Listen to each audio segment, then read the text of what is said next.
Ljudi, da li ste čuli? Legendarni Zdravko Čolić ponovo je u centru pažnje. Ovog puta nije zbog muzike, već zbog luksuza koji je priuštio svojim ćerkama. Čolić je kupio stan u Beogradu na vodi. Vrednost stana je 350.000 evra. Da, dobro ste čuli, više od 350.000 evra za dom u najskupljem delu prestonice.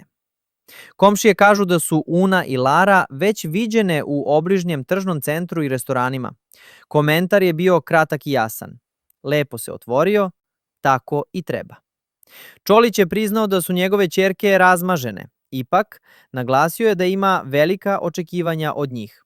Posebno je istakao suprugu Aleksandru, kao stub porodice i najveću podršku. Tu se luksuz ne završava. Porodica je ovog leta uživala na odmoru vrednom 45.000 evra. Na privatne plaže i dodatne tretmane potrošeno je još 15.000. Ukupno više od 60.000 evra za pravo porodično uživanje. Šta vi mislite? Da li je ovo gest posvećenog oca ili ipak previše razmaženosti?